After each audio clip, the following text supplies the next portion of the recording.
Hi, my name is Eric, and I'll be sharing my testimony with you. And I just want to thank you for listening. What I really want to share with you is this idea of the pursuit of happiness. That's really the theme that I want to go for, and the reason why I chose this and why I want to speak about this is something that I've thought a lot about, and I've thought a lot about it, especially after college, when kind of the real world and real life hits you. I grew up in the church, went to an amazing ministry in college, and was serving the church and had a great experience. It was soon after that, after I graduated, and I kind of went straight into the working world. Really started asking these questions of why am I pursuing some of these things in my life? What's the purpose behind it? For what I thought was bringing me true joy and what was going to bring me happiness in my life was something that was not really it. And I think that all of us have kind of seen these cases or seen these situations either in our own lives or we've seen it in others. For myself, the way I thought happiness was in future securities and financial securities and getting things that I wanted. I grew up in a family that was financially strapped, and I grew up thinking, with a lot of fears of my own future when I was going to be on my own. And I took this with me. Even to this day, I still struggle with these issues. And one of the biggest things was, would I be able to support myself? Would I be able to live on my own without anyone else's help? Would I be able to provide for my future family? Would I be able to do things that I was never able to do due to lack of finances or time or whatever that may be? And all of these started weighing on me, weighing on my heart. And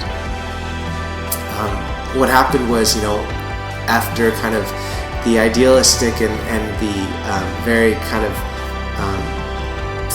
this dreaming time in college, after that moment I stepped into the real world. Things started to happen, and great things started to happen. I was blessed with a great job, and I was able to support myself. I was able to meet great people and be in a great relationship right now, and so many things started lining up, and I thought, yes, now I truly know what it means to be happy. And it never came.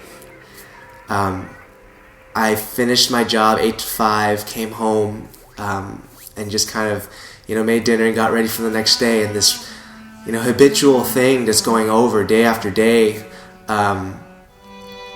I started feeling very depressed, which was the total opposite of what I thought was gonna come after all these things were achieved. My career, financial security and freedom to buy things and stuff, and it never came.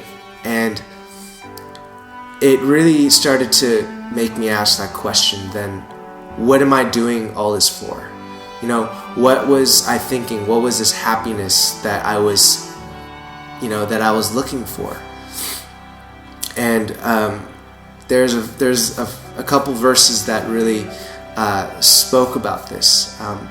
I realized that happiness was always attributed to God. What does that mean?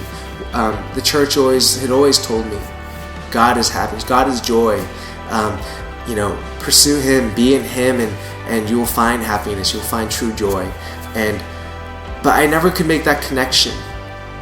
What does that look like? What does that mean? And I just want to share this verse. It's Ecclesiastes 3. He has made everything beautiful in its time. He has also set eternity in the human heart. Yet no one can fathom what God has done from beginning to end. I know that there's nothing better for people than to be happy and to do good while they live, that each of them may eat and drink and find satisfaction in all their toil. This is the gift of God. This kind of first portion that I want to share is kind of going back to what I was heavily pursuing. I was pursuing so much into trying to find that financial security, that career that I wanted, things I wanted to do in my life. And I had banked so much on these things that I attributed that to true happiness. And I took it so seriously that I really lost sight of the fact that the process of finding those things and meeting the people and just working hard at it was actually where the true joy and happiness lies.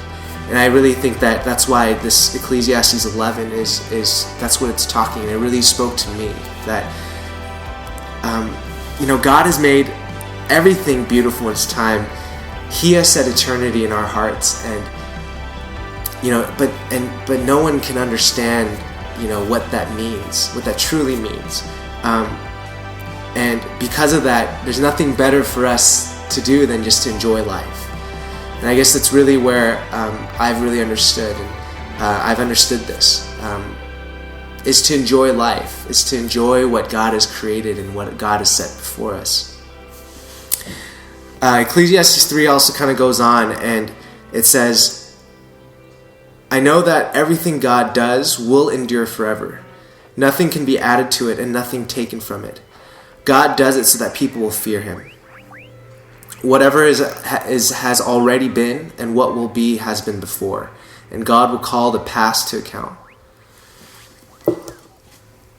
This is the final thing I wanted to say, is that what I've taken from my own life is that I've enjoyed every moment, every relationship that I have, every day, even the most ordinary things of just sitting in a cubicle or having lunch with just a random person. All these things are just ordinary things that we just take for granted, but I've really changed my perspective into knowing that these are great things. These are amazing times and opportunities. And to move on is what verse 15 says, is that whatever is has already been, and what will be has been before. We believe in a sovereign God. He has planned everything. He has created everything to the very end, and there is nothing that we need to worry. And that has really kind of taken a lot of weight off of my shoulder. All of my future worries about my careers and the security of a family. How will I eat and stay alive? I guess all those things. Realize that means nothing for a God who's sovereign. And so I want to encourage you, to whoever is watching this, is that God has everything in control, and no matter what you say or do or whatever it is, in the end, it's where God wanted you to be. So thanks for listening, and I hope you guys have a great day.